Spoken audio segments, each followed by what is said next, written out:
when you refer PYQs, you come across some questions which may not be there in your notes. Yes, sir. That Okay. is true. And that may give you FOMO, that are you missing out on something? How do you deal with that? So, firstly, initially I used to get FOMO, but then later on I realized these are not the questions that will be deciding your rank at all. Because these are the questions which will be out of syllabus for most of the people.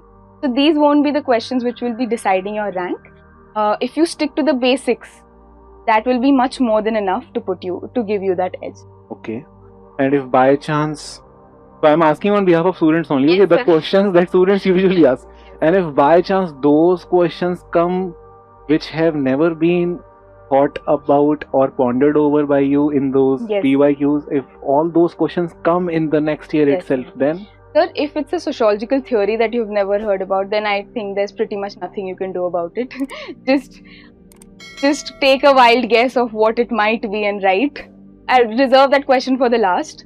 When you have 3-4 minutes, just take a wild guess and write. But otherwise, if it's a question wherein you don't need to know the theory, but it's just a question where you haven't read about it, but you can understand from the knowledge matrix that you already have, then I think you should refer to the sociological thinkers.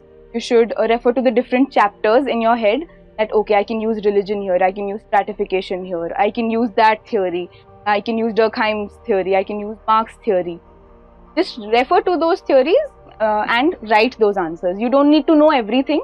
Just need to be able to interconnect the different theories that are there. okay. Basically, you are saying that if you come across a new question, and if you don't have answer to that question in your notes, on that day at least you can use your existing Knowledge, notes yes. or knowledge Exactly. to tackle that question. Yes. And if by chance that question is very factual, that means your existing knowledge may not help you, like Leela Dubey, Yes. Seed and Earth, It's something true. like this, then Sir, I think again, I don't think anyone can help you there. I think you have to take a wild guess. Like, I think last year there was some question about family. Morgan's question. David Morgan. David Morgan. I hadn't read about it. I just took a wild guess. Of course, it did not work in my favor, but that is again luck. You cannot base your entire strategy on luck-based questions.